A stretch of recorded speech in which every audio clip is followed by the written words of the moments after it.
Hello everyone, this is Marcel. Welcome to my channel. Today I'm going to be talking about why women change, especially after marriage. Perhaps I could also say how they change after they get into a serious relationship, though I think marriage has the most obvious effect. Most of us have already heard of the situation where, guy gets married and soon after the honeymoon phase, if there even is one, there's this trending of the point where she stops wearing her makeup, she stops caring, stops trying, puts on a whole bunch of weight even if she doesn't have kids. She gradually slips from having all of these desirable traits down to someone that he might not even recognize as the same person. Let's break down some of the reasons why this happens almost every stinking time. Now, first of all, the obvious thought would be, well, the guy is trapped, he can't escape, so she has the ability to change with less repercussions, but that really doesn't tell us much about her mindset going into it, either one of them. So regardless of what she did to put herself in a situation where she was getting married, and I'm going to assume that she wants to be married because in these female empowering times, I find it really hard to believe that a woman would get married against her will. Not in Western countries, at least. No matter what she did, be it makeup, dresses, social activities, flirting with the right guy, promiscuity, whatever it was, it doesn't matter. All of those were leading up to the act of getting married, to starting that family, for being in that lifestyle, a quote-unquote stable relationship. That was her mind frame, was to get herself there. So once she has achieved that goal, she nullifies the need for all of the other stuff, which most likely were the activities that interested the guy in the first place. None of that stuff, like how she looks, keeping her weight down, or being social or fun to be around even, is required for her to specifically maintain a marriage, thinking of it in a literal sense, not in how happy the guy is. All of it would be socially inappropriate in today's society for him to be upset or shun her for changing it. If she puts on weight, he's not allowed to say anything. Stops wearing makeup, she's supposed to be beautiful regardless. He's not allowed to criticize her for doing any of that differently. Yet it was likely what interested him in the first place. Personality's on that list too of things that change that he's not allowed to say anything about. Now let's look at the flip side. What interested the woman in the mindset of deciding to get married to this man? Like a stable job, a good house, a manly appearance, perhaps a stable source of income, quality means of transportation. See, the thing is, all of the attributes that likely attracted her to him in the first place are required to be maintained in the relationship. He has to keep all of that up. It is socially acceptable for her to criticize him for losing his job, for not having means of transportation, for not having a house. It would be devastating to the relationship or the marriage if he weren't to have that. Furthermore, although there are some men that will collect those things specifically to bring in a woman, for the most part, they are required for him to succeed as a male regardless. So when the two people decide to make that bond, she has no incentive to keep up her end of what she was doing that attracted him in the first place, and he is required to keep up his through culture, through society, and for his own well-being, not even considering the fact that there could be kids in the mix. Moving on, even in situations where the girl has good intentions, has no plans to hurt the guy in any way, best intentions, there's still going to be problems. There's still going to be major changes, and I can explain why. I'd like to introduce a concept that I'm going to call romantic energy, right? For the sake of this scenario here, that a person every day has an amount of energy that they're willing to put into anything romantic, anything to do with their partner, their loved one. It's got like a bar that slowly decreases as they do stuff. When that gets down to zero, they start to feel overwhelmed, like they put too much energy into that specific component of their life during that day, that time frame, and they start to get burdened by it. It could be the equivalent of saying that that person is too needy for them, for example. How someone organizes The things that they do during their day would depend on whether or not they would fall in that category or a different category like hobbies, something that's specifically for the individual and has nothing to do with the relationship. Going to dinner with her parents definitely falls under the romantic category because it's for her from the perspective of the male.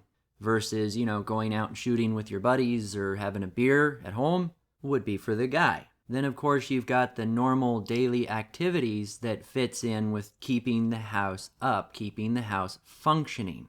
Going to work and keeping a job would fall under that category. So basically, it's just an organization of thought. A person needs a healthy balance of all of the different activities through the day to keep a healthy, thriving, progressing household. Fair enough? There are key differences in the way that a male will organize those priorities in his mind versus the way a female will. When the guy has to get ready to go to visit with the parents for dinner, the wife's parents, and he throws on his pants and brushes his teeth and goes, he just considers the time that he went as the activity because guys are really efficient at getting ready. But when the woman gets ready and she spends 2 hours in the bathroom doing her hair and preparing just to go out for lunch with the guy, she considers all of that time preparing herself against him for romantic energy. So in her mind, she spent 5 hours with him when in reality their date was only 2.5 hours. From the moment they get married or get into a serious relationship, she can then count all of that time in preparation as being done for him when in reality he's just considering the fact that they're going out. Once he took responsibility over the relationship, she was able to, in an essence, charge him for that time in her mind. Whereas she was not able to do that before they'd even met. She just did it to initially entice him into the relationship. The guy jumped into the whole thing initially, thinking that that was just part of who she was and didn't account for it being his energy spent towards him. So there's a difference in mind frame there. Now that goes for anything that she does to maintain her appearance, her physique, her social interactions. All of that counts against him from the point he takes ownership of that relationship. It's even possible that things like going to see the parents would count against him too because he happens to be there despite him being forced to be there by her herself. Now flip the coin. You've got a guy who goes in and works hard and does all this stuff to keep the household up, maintain it, and he turns around and says, look at all this stuff that I've done for us. Look what I've done for the family. But he's not allowed to do that. He's not allowed to count that against the romantic energies that he puts in during the day because it's required for him. It's required as his part of his being. That's who he is. Despite it fundamentally falling under the romantic category in her mind in the first place. That's why she's with him, because of all the things that he does. So she's allowed to dock him points, so to speak, and he is not allowed to dock her, yet what he does is required for the relationship and what she does is not.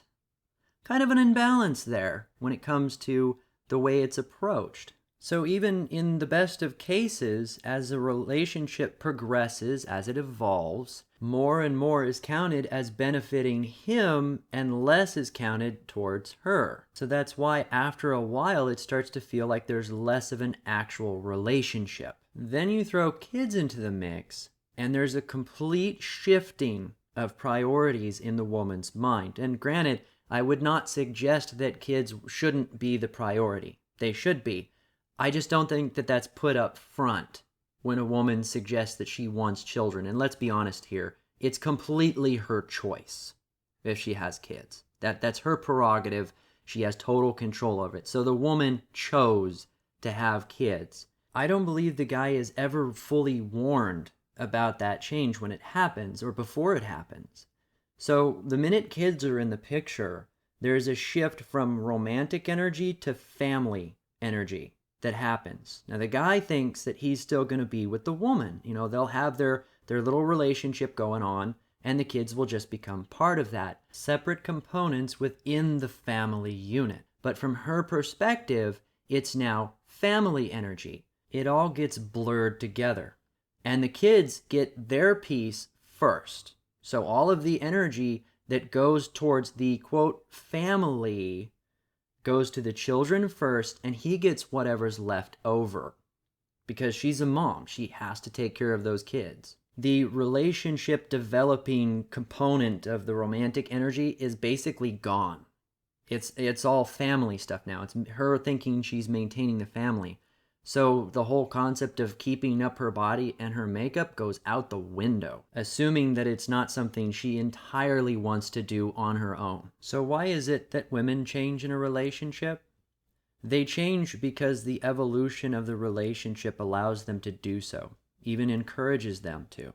Whereas the man is shackled to maintain the pillars of the household, to hold up everything that's going on. This is why the concept of a serious relationship, be it marriage or otherwise, in today's society is fundamentally flawed. It's a continuous ratcheting effect away from the guy's favor, and all the more reason to just go your own way. And to think we were able to come to that conclusion without even having to mention laziness as a factor. I hope you all enjoyed my video. If you liked it, let me know. If you disagree, have something that I missed, tell me that too down below. If you want to hear more content like mine, like, subscribe, share. Until next time, this has been Marcel.